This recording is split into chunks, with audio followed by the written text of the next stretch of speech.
Welcome to the first official episode of the Trek Talk podcast. My name is Ethan. My name is Matthew. And today we're going to be discussing our thoughts on the Picard show. What do we like? What do we not like? And how do we feel about the show overall? Mm-hmm. Before we begin, there will be some spoilers, so keep that in mind. But with that out of the way, let's boldly go where no one has gone before. So, how did you feel about the Picard show? Well, I was looking forward to it probably as much as anybody on the planet, being a massive Trekker and having grown up on the original series, and then being, I guess it was in my 20s in college when The Next Generation came out, and being a true blue hardcore fan. Mm-hmm. I watched the whole Next Generation series 2 or 3 times, and that's in the era of videotapes, so you had to work pretty hard for that. Yeah. And then watched every episode of Deep Space Nine and Voyager, and then the J.J. Abrams films. So I'm a big fan. Yes, I'm a big fan as well, and I was very hyped for this show, yes. Yeah, so when Picard came out, or was coming out, or was announced, I was beyond excited. And in fact, we actually did a video on that. This was the inspiration for this series. We did a video together, and that started this series where we discussed the trailer for it. But exactly, yes. And there was a lot of anticipation. And then I think it was like the first day it came out or something, went and got bought a subscription just to be able to see Picard. Mm-hmm, yes. And the first episode came out, and I felt relatively confused and excited to see him, and it felt like it was a tease, and not really sure, but was like, okay, good, I can't wait for the second episode to drop. Mm-hmm. I did feel like the first episode started off, like, I was like, okay, it was not what I was expecting, but I was like, okay, this isn't the worst thing I've seen. This is not bad. Yeah, that's right, yeah. And then it was kind of like, okay, and the first episode's, I mean, if you remember back to the pilot of The Next Generation, like, you kind of forgive the first episode because it's the first episode and it's going to go somewhere. And I was getting invested in his friends who lived on his vineyard, and then it's like and the dog, the pit bull. Named number one. Yes. And then it kind of changed suddenly into, oh, that's not what the show is about. The show's about something else. The show's about these droids and this scientist woman, and I'm like, okay, good, okay. And then I noticed that basically the day the show dropped, I watched the first episode. The day the second episode dropped, I watched the second episode. It took a couple of weeks for me to watch the third episode. It took a couple of weeks for me to watch the fourth episode. It took a month to watch the fifth episode. And I think I probably watched Picard. How many episodes are there? Well, yeah, there's the thing. We have a confession to make, which is that we haven't finished the first season yet. I kind of gave up on it. And so in the time that, Picard came out to my giving up on it, you and I had watched probably the entire Next Generation. Like, it was just so underwhelming. And so I just kind of fizzled out on it. And then craving so badly a Star Trek experience. Mm-hmm. Oh, I forgot to say earlier, Enterprise, which I didn't understand Enterprise on the first time through when it was on TV. I was kind of like, nah, I kind of didn't really get it. And then it's because of the theme song. Yeah, because it is. It's no kidding. It was the theme song, because I was like, well, this isn't Star Trek. This is not classical music. But I've gone back. It's been a long road. I've gone back and I watched the entire series, and I binge watched it and really enjoyed it. And so I noticed that both you and I, on this craving for a Star Trek experience, then went and cracked Star Trek Discovery. And I'm way, way more into that than Picard. Mm-hmm. And it's sad because, Patrick Stewart represents to me, Jean-Luc Picard represents to me the best of everything Star Trek offers, and this show doesn't. Mm-hmm. Oh. And I feel like this, like to kind of go off what you were saying, this show sort of didn't really not only respect Picard, but it didn't really feel like it honored him in the way that he was supposed to be honored. It felt like he as a character is a very interesting character, and we'll get more into depth about that, especially with the Next Generation show. And in this show, I felt like it just didn't really. It was like trying to just be like cool, and it was not really like representing him as the character he is, right? 100%. And here's the thing: in Next Generation, he's cool. He's a great guy. He's an interesting captain, right? In this show, he's like a crazy old man. But the character's not the same, but they represent him in this way that makes him seem like this like crazy old guy. And you're like, that's not Picard. Yeah, I was actually thinking this through. Why dedicate a whole show to a crazy old man? Well, that's okay. So I'm going to walk that through because I think the point of Star Trek has always been, despite our failings, despite our selfishnesses, despite our mistakes, humanity is this beautiful thing. And the concept of Q, which opened and closed The Next Generation, was that humanity had something special and one day would evolve to something really great. Mm-hmm. And each episode in, I think, the original series and The Next Generation and the movies, all the feature films, and all the subsequent spin-off shows, was that there was something beautiful about humanity. Mm-hmm. And we had evolved to something in The Next Generation, which was something to aspire to. And Jean-Luc Picard represent the best of that. He was, he made mistakes. He had arrogance. He would sometimes react emotionally. But in the end, he was the best of humanity. And that's those, if you just YouTube, Picard monologues, you see like some of the greatest monologues ever spoken about humanity. And this show, it's like cynical and dark, and like the Federation fell apart and everybody seems to be a pirate. Like, to me, it's like the writer spent too much time watching Solo and Rogue One. And they forgot the whole point of Star Trek, which is Star Trek is something you aspire to.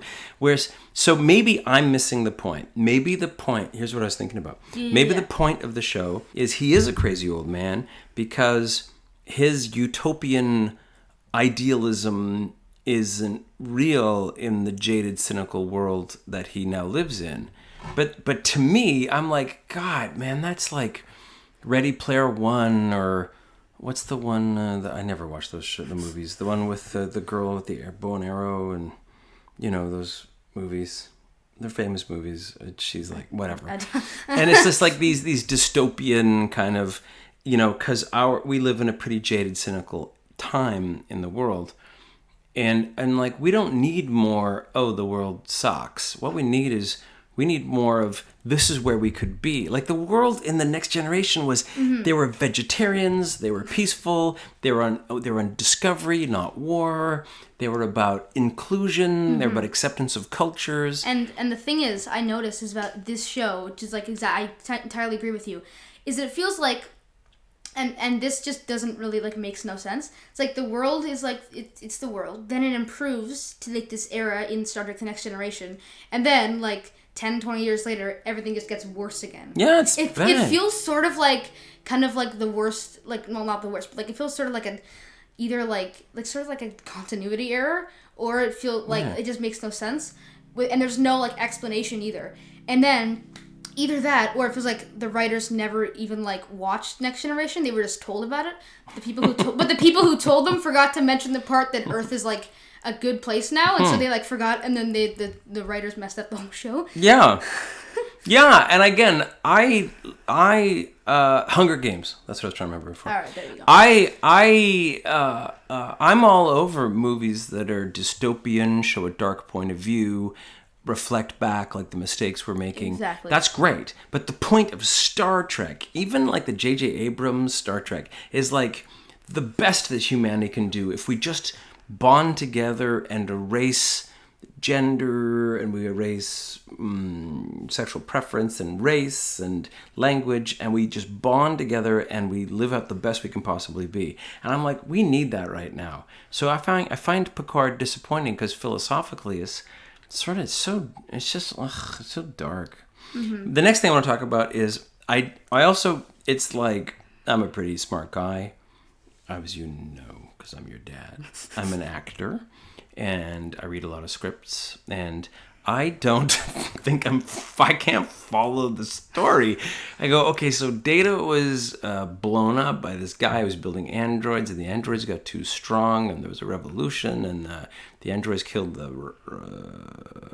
Romulans, and Mars or something, yeah. and they got killed, and then there's two of them, and I'm like, every episode, I mean, I know I'm following the plot more or less, but every episode I'm left with like, what? Like, why another scene about the creepy Romulan and his sister? And can we just move forward? And so it feels to me like the first couple episodes were on the plantation, then it was at the university, and now they're in space, and now they're adding a character, and then we're seeing 7 of 9, and then we're still in space, but we're somewhere else. And then there's she's a very good actress, but I think the material they're giving her, like, I don't know her name, but she's like his old friend whose son has married a Vulcan, and she's an alcoholic, and I'm just like, after a while, I don't feel anything for any of these people. Like, I don't really understand any of them. I'm just overwhelmed with what is happening? Mm-hmm. What's going on? And bring us back to that whole, like, it's like basically like the world is like terrible now. The thing is in this story is the fact that there's a weird like futuristic drug things. I'm like, that's not help. That's just making it worse. That's not helping at all. So it feels to me like, and again, it's a little corny to compare Star Trek with Star Wars. Mm-hmm. And I know that we should have a podcast on Star Trek versus Star Wars. But as huge a Star Wars fan as I am, and it's huge because I was 8 in 1977, and my whole life has been about Star Wars. I'm probably a bigger Star Trek fan. But that said, Picard is an absolute, I think, disappointment and falls so far below expectation. Whereas The Mandalorian is so great and really stands up to it.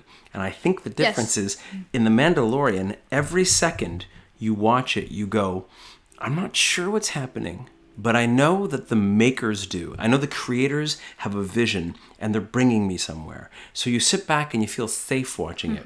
When I watch Picard, I'm like, I don't think the writers know what they're doing, and anybody knows where the show is going, and it's just kind of going all over the place. And then what they do is to try to make it interesting, they put in a lot of music, like a lot of music. Oh yes, that's my problem. They put so much music in there, and it's like shoved in your face that I can't even. I'm trying to like enjoy the scene that I'm showing, and they're like there's a conversation happening, and there's like big music, just like, and I'm just like, I can't. How am I supposed to like focus on what's going on if you're just gonna shove like big loud music in my like? Yeah, exactly, and I think they're actually making up for the fact that there's the audience has no investment in these characters, so they got to try to emotionally manipulate us through music. So it's interesting that I don't feel any emotional connection to like any of the characters, even Picard, which I find a betrayal. Exactly. And then when I watch The Mandalorian, I have a complete emotional investment to a guy who has a mask on. You don't see his face until the final episode. And I'm like, oh gosh, like all they needed to do was like, you know what? One of the beautiful things about Star Trek is, and again, I'm comparing Star Trek and Star Wars, which is a bit weird. We should do that episode. Comment down below if you want that episode. But yes. The Star Wars is a cynical, jaded, angry, dystopian kind of concept. Even in 1977, nobody thought of science fiction as rusted and ugly and broken and things like falling apart and like and the galaxy falling apart, and there was a kind of falling apart quality to it. And Star Trek, in opposition, what it did best was it was just a little bit corny. Like Star Trek is always just a little bit corny because it's hopeful. And I think if I was going to wrap up why Picard is a disappointment, is that I can't find the hope in it. Mm-hmm. That makes a lot of sense. Yeah. Also, I'd like to point out one thing that I like to point out is that I keep referencing this with like when I'm talking to my friend about like Star Trek, which is how there's that scene with the Borg guy. He's in Voyager or something, but I haven't actually need to watch that. But anyway, he's the Borg like guy? It's Seven of Nine's like son or something. I don't know. But anyway, he's like there's like the big like there's like blood everywhere and there's like the eye being like pulled out and then like and then I'm like yeah, well, that's also with the swearing. Sure. It's the violence, but also the swearing. Like they drop the F-bomb and stuff. It's like feels like out of nowhere, and like, it doesn't feel right. It feels like they're trying. It feels like they just they put like the F word in there just so that they could like make it like adult. Cool. It's like some producer was like, we have to be way cooler than the Next Generation. And it's like, no, you missed the whole point. The Next Generation was cool because it, there's that Star Wars versus Star Trek cartoon where like Darth Vader and like Data's like it's poetry night and all that. But that's why Star Trek is so great, because it's not trying to be cool. It's not trying to be hip. It's not trying to be jaded. It's hopeful, and it's about the best in humanity, and it's about themes of the beauty of life, and I find Picard, I'm just like, I don't know, and so I'm gonna confess that you and we watch an episode of Picard, and then when it's done, we go, I don't know. And then we rewatch an episode of The Next Generation, like, just to like be like, okay, that's what Star Trek's about. And here's the thing: I noticed with The Next Generation, it has this arc and like this like structure that's like almost in every single episode. There's like that last scene where like they're talking, and there's always like different like things that they kind of structure into one Next Generation episode that's in basically like almost every episode. In Picard, and you don't necessarily need that, but like in Picard, it feels like they're kind of all over the place, which I don't necessarily like. Some TV shows don't always have to have that, but I noticed that like if you watch certain TV shows, this Next Generation has this like a lot. They have a big structure, but if you look in a lot of TV show episodes, they have like even like The Flash. They have like this show. They have like some structure that you see in a fair amount of the episodes. Where you go, okay, they have this scene, and we know this kind of scene. We know this, and so even though I think Star Trek: The Next Generation does it a lot, this show doesn't really have that, which makes it feel kind of like it's all over the place. And then you're like, okay. And then the other thing is, which is that like, it's really weird because you have like this like scene where like, it'll like confuse you if you like it or not, because there'll be like a scene where you're like, oh, I like this scene, this is a really good show. And then the next scene is like, who's the two characters, like the pilot guy, the ship guy. I really like him a lot. Like the actor's great. Who's the other lady who like the scientist who like murdered like her husband? They like just like all of a sudden just fall in love like out of nowhere. Yeah. And, like just out of nowhere, they just all of a sudden like, okay, just shove it. Yeah, the actors, as an actor, I gotta tell you, the actors are fantastic across the board. Every single actor in that show is fantastic, and they're all doing really great work. It's just that the show doesn't add up to anything. So if you take any individual moment, you go, well, that's really good. But the show itself, you're like, what are they? They're kissing now? What? She murdered the guy? Like, why? Or who is that? Why is the sister to the Vulcan guy such a Romulan guy such a jerk? So yeah, I totally agree. I am to change the subject to remain on the topic of hopeful. I'm very excited that they announced that they're doing a new Star Trek TV series, which predates the original series about Captain Pike. Yeah, that's going to be our next episode on this show. It's going to be about that. And as an actor, I am a shout out to the producers and to the casting directors that I'm available for that. Yes. Do you want to just give all your agents' information? Just Yeah. right now to No, the camera? no, that's fine. Matthew Harrison, Trisco Talent, IMDb. Look me up. Oh, I just gave my name. Is that okay? Yeah. Okay. It's your name. It's not my problem if you get like angry mail letters. Angry bomb letters, mail letters. That makes no sense. Anyway, but back to Star Trek. I feel like this show just like. It's weird because like you'll have like one scene where you think you like the show, and then one scene like each scenes can like manipulate how you feel about the show. It's weird. It's really weird. It's like I like this show. I don't like I don't know. I'm not sure. Anyway, it's very hard to make a television show. It's very, very difficult. the fact that any show ends up being marvelous is so difficult. And hats off to producers and writers, but I do believe that from the origin of the idea, they forgot that they should have, the prime directive, excuse pun, should have been to keep the heart and soul of Star Trek, of The Next Generation, which kept the heart and soul of the original series. And I think it saddened me that the show ended up being dark and cynical and kind of broken, jaded, and confusing. And The Next Generation built this really amazing world, and then this show basically is tearing it apart. Yeah, I mean, I would prefer to watch 9 episodes of Jean-Luc Picard picking grapes on his farm, frankly. Another thing that I do notice also is the lady who kills her husband. I can't remember any of their names. See, this is the point. I can remember anything about the show. But her, the next episode, they're like, oh yeah, they talk about, they don't seem to really explore much of it, and I'm like, wait, what? So the next episode, they're talking about how they didn't even explain anything. Everyone already knows that he's dead, and they don't really seem to care at all. Yeah. And then she's like, oh yeah, and then they don't.